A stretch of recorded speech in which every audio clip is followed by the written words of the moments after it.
To eastern and southern Kentucky, this is WYMT Mountain News at 11. Good evening, I'm Amelia Lee. We start with a news story this evening. Officials with the Floyd County Sheriff's Department say one person is dead after a residential structure fire in the Garrett Fire District. Deputies and fire personnel are still on the scene and say that they are continuing to investigate. Well, we are seeing multiple different perspectives on the conflict in the Middle East. Some say the bombing of Iran's nuclear sites was necessary, while others are saying the U.S. shouldn't get involved. WYMT's Phil Pendleton breaks down multiple sides on this issue. Mindy Haas with the Jewish Federation of the Bluegrass says Iran's pursuit of nuclear weapons and its ongoing role in regional destabilization must be met with unity and resolve. So the Jewish Federation of the Bluegrass recognizes the significance of the recent U.S. military strike on Iran nuclear targets as a necessary and resolute action in the face of escalating threats to Israel, global security, and the rule of law. Haas says back here in the U.S., security within the Jewish community will be heightened. I do know that all law enforcement agencies and Jewish community security programs are on high alert. This woman says she was in the Middle East visiting family a few days ago. She took cell phone video of rockets being launched overhead. I saw every single missile hit. I heard alarms daily. We met her at a Sunday evening protest in downtown Lexington. She does not want to be identified. She says she has a legal right to be in the U.S., fears being at a protest against Israel and the U.S. action against Iran may lead to her deportation. If I was pro-Israel, I might get a few, like, hey, that's wrong from people, but the government would be on my side at the end. Everyone here is still scared. They're still scared to speak the truth, at least Palestinians ourselves. Dr. Michael Cairo is the director of International Affairs Program at Transylvania University. He says the International Atomic Energy Agency has said there has been no sign of a radiation leak, which suggests that Iran's uranium enrichment program may not have been destroyed.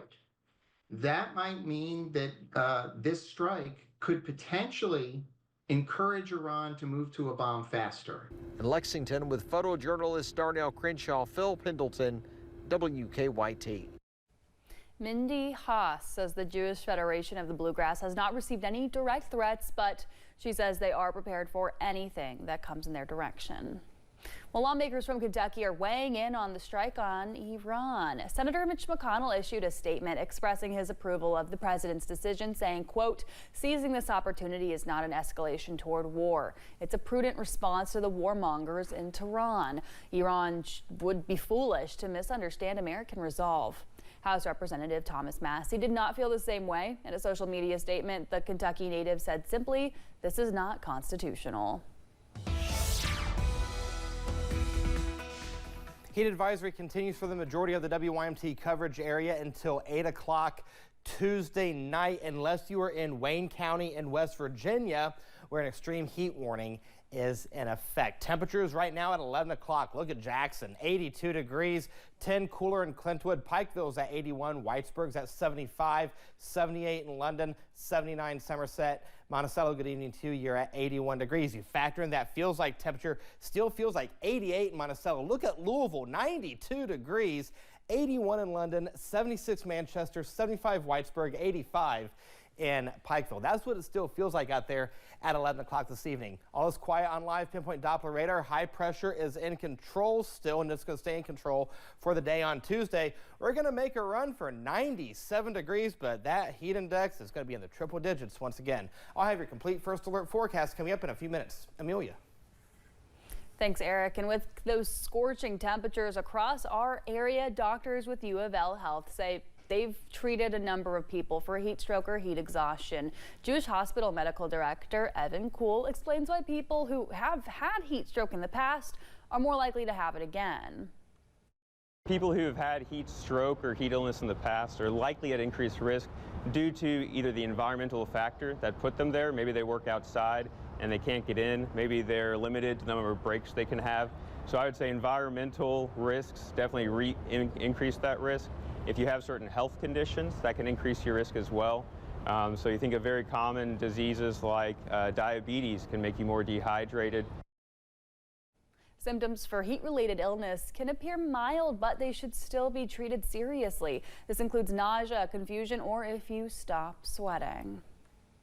With hot temperatures throughout the state, Kentucky safety officials are urging employers to take steps to prevent heat stress on the job. KY Safe says workers exposed to high temps or physical activity are at risk of heat-related illness, even death, if not protected. The agency encourages frequent breaks, shade, water, and training for emergencies. Free resources and consultations are available now at kysafe.ky.gov.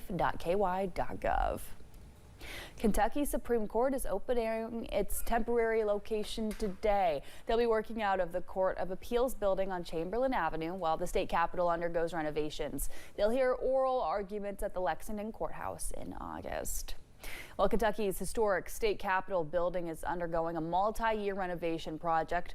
Temporary quarters for everything the State House and Senate chambers to Supreme Court are being established. WYMT's Phil Pendleton has the details on the work and reaction from those impacted.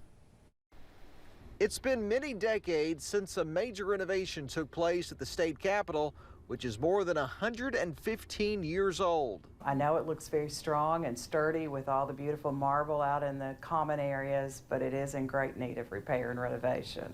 The Supreme Court and House and Senate will meet in temporary quarters until the project is complete. It may cost anywhere from $260 to $300 million. Most of that was approved by lawmakers several years ago. There'll be a lot of new things added, but some will stay the same. The windows will be reworked, but the beautiful mahogany will stay. The ceilings will be repaired. And already work on the Capitol Dome has been delayed, and this scaffolding that you see behind me is expected to stay up here for quite some more time, all because the tiles needed to replace the aging ones are going to have to be shipped from overseas. And to make matters worse, they were told they were on back order. There's concern that once the work begins, more improvements will be discovered. That's happened with other state capitol buildings. Since Kansas took about 13 years to do their state capitol, which was of a similar age and style, it's unknown at this point how long it's going to be. Lambert says their oral arguments will be held in various locations, including at Center College, and the public is encouraged to attend those. In Frankfort, Phil Pendleton, WYMT Mountain News. Legislative leaders have said they need to be prepared to have at least the next 3 sessions in the temporary quarters.